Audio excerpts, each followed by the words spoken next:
India sadly had no reason to doubt where it came from, because within 1 hour of the atrocity, a group called the Resistance Front had claimed credit. The Resistance Front was known for some years to be a frontal organization of the banned, proscribed Lashkar-e-Taiba, which is on the US designated terror list as well as the UN sanctions committees. And India had gone to the UN Sanctions Committee with information about the Resistance Front in 2023 and in 24, and now sadly it had acted in 25. They repeated their claim the next day until, of course, global condemnation, I think, woke their handlers up to the dangers as represented, and then they deleted their claim on the third day. But by then, the claim had been made, recorded, registered, and reported. And for us, therefore, the culpability lay not just with the 4 or 5, we're not 100% sure, evil killers who came to Pahalgam and did this atrocity, but also with those who had sent them, financed them, equipped them, trained them, guided them into doing this. And since we knew where Lashkar-e-Taiba is headquartered, it has its not just a safe haven, but a rather generous 200-acre campus in a city in the heartland of Pakistani Punjab. We also knew where the responsibility lay. Sadly, Pakistan chose to follow its usual path of denial. In fact, Pakistan, with the help of China, succeeded in removing a reference to the Resistance Front from the resolution of condemnation that was drafted in the Security Council, the press statement actually, not resolution, in the Security Council of the UN 2 days later. But though the name was not mentioned, it was, as I said, a matter of public record, and we knew what was happening.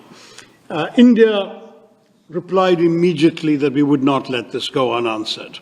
I don't work for the government. As you know, I work for an opposition party, but I myself authored an op-ed in one of India's leading papers, the Indian Express, within a couple of days, saying the time had come to hit hard but hit smart.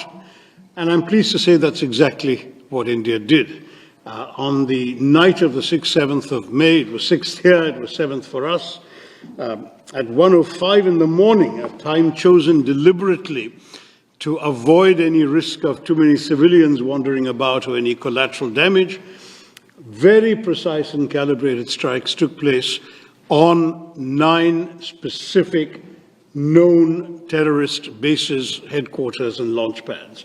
Those included those of the Lashkar-e-Taiba in a place called Muridke, those of the Jaish-e-Mohammed, the organization that is responsible, amongst other things, for the murder of Daniel Pearl, some of you knew in New York, and others, Jaish-e-Mohammed in Bahawalpur, and in Muzaffarabad, which is in Pakistan, the Pakistani-occupied part of Kashmir, there were no less than 3 different terror organizations which had their bases there, Harkatul Ansar, Harkatul Mujahideen, others. And so India sent a clear message, number one, that it was not going to take terror lying down, it would answer, but equally that by delivering very precisely calculated, calibrated strikes on very specific targets, it was also sending a message that this was not meant to be the opening salvo in a protracted war, but just an act of retribution,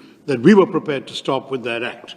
In other words, not just in other words, it was officially conveyed. There is a regular hotline between the 2 directors general of military operations. The message was conveyed that this was the intent, that it was pointed out that no military targets, no civilian targets, and no governmental targets had been hit, not even by accident, and that the message, therefore, had been delivered exactly and precisely to the terrorists and their handlers.